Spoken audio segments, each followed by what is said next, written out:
Next to 9 news और स्वागत है आप सबका एक बार फिर से हमारे चैनल में। इस वक्त मैं आप सबकी होस्ट शक्ति लेकर आई हूं आज आपके लिए उत्तर प्रदेश से एक बड़ी खबर। जी हां, शपथ ग्रहण समारोह से ठीक पहले आज सीएम योगी आदित्यनाथ ने अपने नए मंत्रिमंडल को लेकर की है कुछ और भी लोगों से मुलाकात। आपको बताना चाहेंगे कि उनके मंत्रिमंडल में कई ऐसे लोग होंगे जिनके लिए सीएम योगी आदित्यनाथ ने नए पद तैयार किए हैं। इस बीच जेपी नड्डा से सीएम योगी आदित्यनाथ की मुलाकात हुई है और इस पर मंथन हुआ है। जी हाँ, मंत्रिमंडल पर मंथन हुआ है। और जब योगी मंत्रिमंडल 2.0 की बात होती है, यानी कि दूसरे उनके सरकार की बात हो रही है, 5 साल बाद नए तरीके से योगी सरकार में थोड़ा सा बदलाव और कैबिनेट बात की जाए कि मंत्री कैबिनेट की बात की जाए, योगी कैबिनेट की बात की जाए तो इसमें क्या बदलाव होगा, इस तरह के सवाल होते हैं। तो सबसे बड़ा सवाल खड़ा होता है,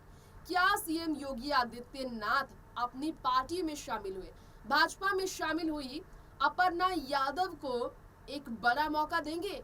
क्योंकि समाजवादी पार्टी में जिस मौके का इंतजार करते करते अपर्णा हार कर थक कर उम्मीद टूटने के बाद भाजपा से जुड़ी। उन्होंने जरूर कहा कि मैं यहाँ पर चुनाव लड़ने के लिए नहीं आई, भाजपा की जीत दिलाना और इसमें थोड़ा योगदान देना मेरा सबसे बड़ा कर्तव्य होगा। क्योंकि यूपी ही नहीं, पूरे भारत को, हिंदुस्तान को भाजपा सरकार की जरूरत है।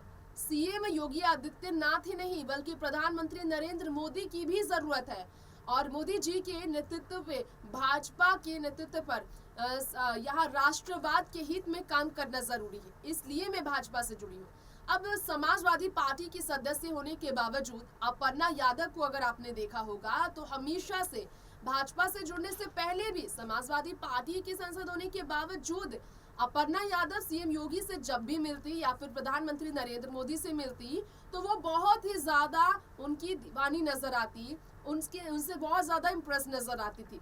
और जब मौका उन्हें मिल गया कि वो विधानसभा चुनाव के दौरान अगर मौका मिलता है तो भाजपा में शामिल होने के लिए तैयार है, तो इस मौके को उन्होंने छोड़ा नहीं और भाजपा ने भी उन्हें दरवाजा खोलकर पार्टी में आने की इजाजत दे दिया, अपनी पार्टी का हिस्सा बना लिया। कहा तो गया था, सीएम योगी आदित्यनाथ भी कह रहे थे कि अखिलेश यादव की रणनीति, समाजवादी पार्टी की नीति, मुलायम सिंह यादव के परिवार की रणनीति, परिवारवाद की वजह से ये पार्टी भुगत रही है, समाज की पार्टी नहीं परिवार की पार्टी बन चुकी है।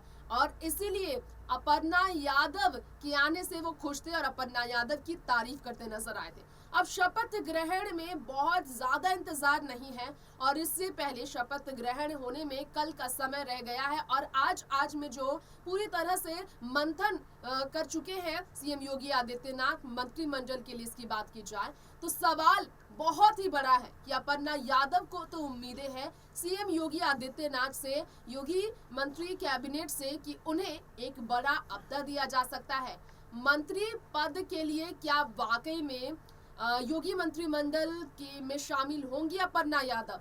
सवाल उनसे इनडायरेक्टली किया गया रिसेंटली, जब उन पर निशाने साधती हुई मायावती नजर आई थी, जब अखिलेश यादव, मुलायम सिंह यादव पर भी तंज कसी थी मायावती, फिर अखिलेश यादव और मुलायम सिंह यादव के बारे में बात करने वाली मायावती को भी अपर्णा यादव ने जवाब दिया था। लेकिन जब बुलडोजर वाले स्टेटमेंट आए थे कि बुलडोजर का क्या काम होगा मंत्रिमंडल बनने के बाद बीजेपी सरकार में यहाँ उत्तर प्रदेश में, तो अपर्णा यादव ने इस पर कहा था कि बुलडोजर यानी कि उत्तर प्रदेश की सुरक्षा का एक बहुत बड़ा एग्जाम्पल सेट करता है, इसीलिए इसे इस तरह से प्रयोग किया जाएगा उन सभी लोगों पर जो कि उत्तर प्रदेश की रक्षा के खिलाफ खड़े रहते हैं, हमलावर बने रहते हैं।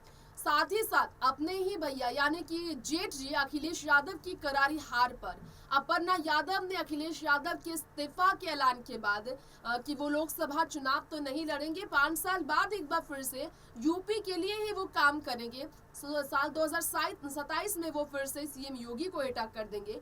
तो इस पर भी अपर्णा यादव ने इनडायरेक्टली कहा कि उनकी हार अकेले रहने की वजह से हुई और समाजवादी पार्टी अपर्णा ने छोड़ी, इसकी वजह से भी पार्टी कमजोर हुई, ये तो उन्हें पता नहीं, लेकिन इतना पता है कि भाजपा सरकार बहुत मेहनत करती है। यानी कि साफ तौर पर अपर्णा ने कहा कि भाजपा सरकार के आगे समाजवादी पार्टी कि सरकार मेहनत नहीं करती थी। 15 साल में भी इतनी मेहनत नहीं की। समाजवादी पार्टी सरकार ने जितनी मेहनत 5 साल में सीएम योगी आदित्यनाथ ने की है। तो ये है अपर्णा यादव का कहना। तो थोड़ा सा हम जानेंगे कि मंत्रिमंडल को लेकर किस तरह के नेता की चर्चा है, जिसमें अपर्णा यादव को उम्मीद है कि उन्हें वाकई में इसमें शामिल किया जाएगा। उनके इस तरह के ऐलान के बाद बीजेपी किस तरह के फैसले कर रही है, जानिए रिपोर्ट में। उत्तर प्रदेश में, जी हाँ, उत्तर प्रदेश में एक बार फिर से योगी सरकार का बोलबाला बहुत ही ज्यादा चर्चा का विषय बना है, क्योंकि सब जानते हैं कि सीएम योगी ने जेपी नड्डा से मुलाकात कर मंत्रिमंडल को लेकर बातचीत की है। नए मंत्रिमंडल जो है, नई मंत्री के जो गठन हुए हैं उस पर चर्चा कर और पूरी तरह से अपने फैसले को लेकर अपनी तरफ से रिपोर्ट तैयार करवाई है। खैर, यहाँ पर हम इस खास रिपोर्ट में इस वक्त ये भी बताना चाहेंगे कि अपर्णा यादव, जिन्हें काफी ज्यादा उम्मीदें ये हैं कि कहीं ना कहीं मंत्रिमंडल में उन्हें भी हिस्सेदार बनाया जाएगा। संगठन के कुछ नेता जो हैं मंत्री बनेंगे, ये अब खबर आ रही है। जी हाँ, बड़ी खबर आई है। लोक भवन जाने से पहले अमित शाह चाय पर चर्चा को लेकर चर्चा का विषय बने हुए थे। तो वहीं आपको ये बताना चाहेंगे, संगठन के कई लोगों को सरकार में जाने की संभावनाएं हैं। उत्तर प्रदेश की सरकार में पर्यवेक्षक बनाए गए केंद्रीय गृह मंत्री अमित शाह 3 बजे लखनऊ पहुंचने वाले सरकार गठन के लिए, और वहां पर उन्होंने तैयारियां की। इस पर रिपोर्ट आई है। तो वहीं आपको बताना चाहेंगे कि अभी तक अपर्णा यादव को लेकर कोई भी क्लेरिफिकेशन नहीं है बीजेपी की तरफ से, लेकिन केंद्रीय मंत्री धर्मेंद्र प्रधान, पूर्व केंद्रीय मंत्री राधा मोहन सिंह के अलावा पूर्व मुख्यमंत्री रघुवर प्रसाद जो झारखंड के हैं, और केंद्रीय मंत्री अमित शाह, इन सबको विधायक दल की बैठक के लिए तैयार किया गया लोक भवन में। और तो और ये भी बताया जा रहा है, सरकार बनाने का जो दावा पेश किया राजभवन में, इस पर अगर बात की जाए तो योगी आदित्यनाथ 5 बजे राज्यपाल आनंदीबेन पटेल से मिलने राजभवन जाने का फैसला ले चुके थे। 273 विधायकों का समर्थन पत्र सौंपने के बाद फैसला नई सरकार के नए मंत्रियों को लेकर तय किया गया है। बीजेपी के झंडे के साथ प्रधानमंत्री नरेंद्र मोदी और योगी आदित्यनाथ के स्वागत की तैयारियां बहुत शानदार तरीके से लखनऊ में की गई है। तो वहीं आप सबको बताना चाहेंगे, हमारी इस खास रिपोर्ट में चौराहे पर फूलदार गमले लगाए गए हैं, और तो और काफी शानदार तैयारियां हैं। वहीं आपको बताना चाहेंगे कि भाजपा के सभी कार्यदलों के अलावा ये बताया जा रहा है कि ये भी है कि सरकार गठन होते ही बीजेपी भीतर घातियों और बागियों पर एक्शन लेने वाली है। यानी कि देखा जाए तो बागी नेताओं पर एक्शन बहुत शानदार तरीके से लिया जाएगा। अब सपा की बागी नेता भाजपा में आई है, तो उनके लिए भाजपा वाकई में बड़ा एक पद चुन चुकी है या नहीं, इस पर अभी भी कोई क्लैरिफिकेशन नहीं है, क्योंकि अपर्णा यादव को उम्मीदें हैं। इसलिए ये तय बताया जा रहा है कि जरूर सीएम योगी आदित्यनाथ, जो अपर्णा यादव के काम से काफी प्रसन्न थे, इन्होंने भाजपा में कुछ शामिल कराया है। तो वो इसलिए क्योंकि मंत्री पद के लिए उन्हें दावेदार बना सकते हैं। 2024 के चुनाव को लेकर भी बीजेपी कोई भी जोखिम उठाने के मूड में फिलहाल नहीं है। इसीलिए सभी नेताओं पर कार्रवाई करके मैसेज देने की कोशिश की जाएगी, जिन्होंने बागी होकर कुछ ऐसा काम किया जिससे भाजपा कमजोर भी पड़ी और बहुमत के आंकड़े में काफी फर्क 5 साल बाद देखने को मिला है। तो आप सबने जाना अपर्णा यादव के बारे में, मंत्रिमंडल के बारे में आपने जाना, योगी कैबिनेट के बारे में हमने आपको बताया। अपर्णा यादव की उम्मीद और निगाहें टिकी है योगी मंत्रिमंडल पर, और रह गया है सिर्फ एक दिन का इंतजार। पता चल जाएगा अपर्णा यादव का रोल क्या है। क्या वाकई में समाजवादी पार्टी छोड़ना उनके हित में था? क्या वाकई में भाजपा उनके बारे में सोच रही है, या फिर जिस तरह से आपने देखा विधानसभा चुनाव में इस बार स्टार प्रचारक के रूप में ना तो शामिल नजर आई थी। यहाँ पर देखा जाए तो कांग्रेस पार्टी से दूर होने वाली अगर बात की जाए इस खास रिपोर्ट में बाकी पार्टी के नेताओं की, तो कई ऐसे नेता हैं जिनका नाम शामिल नहीं हुआ था।